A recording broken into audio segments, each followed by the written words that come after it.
పరాభవ నామ సంవత్సరం ఉత్తరాయణం అధిక జ్యేష్ఠమాసం శుక్లపక్షము గ్రీష్మ ఋతువు పాడ్యమి ఆదివారం మే 17వ తేదీ. అఖిలాండ కోటి బ్రహ్మాండ నాయకుడైన స్వర్ణగిరి శ్రీ వెంకటేశ్వర స్వామి వారికి ప్రాతకాలంలో అర్చక స్వాములు సుప్రభాత సేవను విశేషంగా నిర్వహించడం జరిగింది.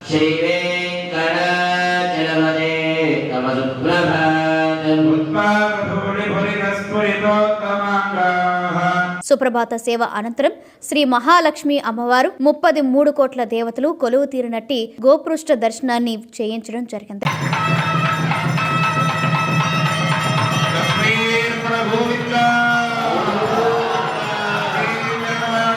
ఈ రోజు 5:45 శ్రీ వెంకటేశ్వర స్వామి వారికి నిత్యారాధన నిమిత్తం అర్చక స్వాములు వేద మంత్రోచ్చరణలతో సువర్ణ బిందె తీర్థమును బంగారు బావి నుండి తీసుకువచ్చారు.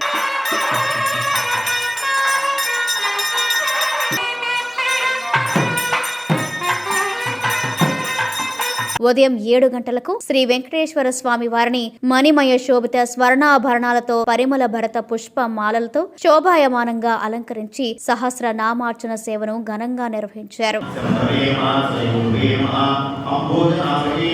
స్వర్ణగిరి శ్రీ వెంకటేశ్వర స్వామి దివ్య క్షేత్రంలో లోక కళ్యాణం కోసం అర్చక స్వాములు శ్రీ సుదర్శన నారసింహ హవనంను నిర్వహించారు.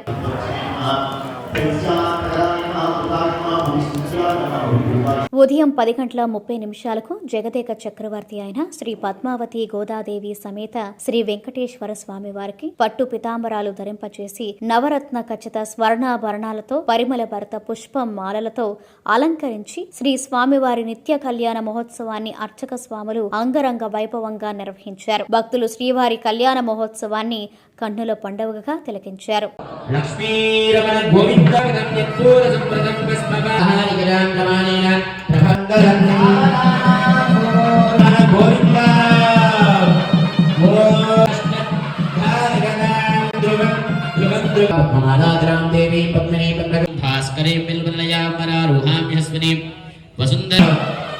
जय बोलो श्री महालक्ष्मी नाई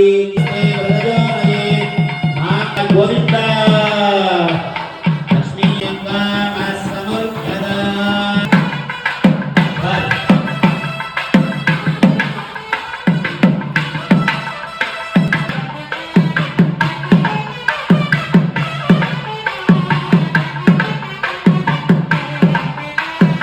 ప్రతిరోజు స్వర్ణగిరి దివ్యక్షేత్రంలో అఖిలాండ కోటి బ్రహ్మాండ నాయకుడి అన్నప్రసాద వితరణలో భాగంగా ఈ రోజు సుమారు 5,000 మందికి పైగా భక్తులు నిత్యాన్న ప్రసాదాన్ని స్వీకరించారు.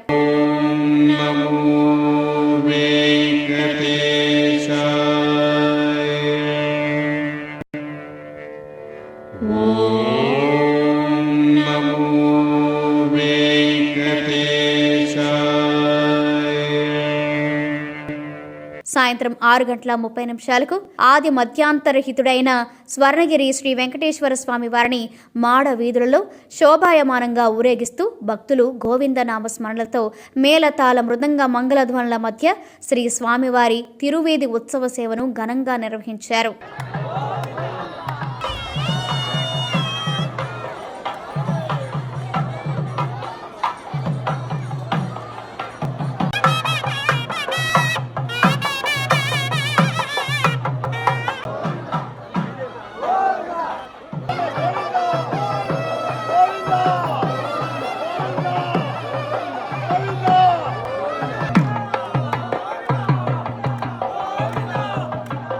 శ్రీ వెంకటేశ్వర స్వామి వారు దేదీప్యమానంగా వెలుగుతున్న సహస్రదీప కాంతుల మధ్య ఊయలలో ఆసీనులై భక్తులకు దర్శనమిచ్చారు. అర్చక స్వాములు వేద మంత్రోచ్చరణలతో శ్రీ స్వామివారిని ఆర్చించి కర్పూర మంగళహారతులు సమర్పించారు. భక్తులు నయనానందకరంగా శ్రీవారిని దర్శించుకున్నారు. లక్ష్మీ రమణ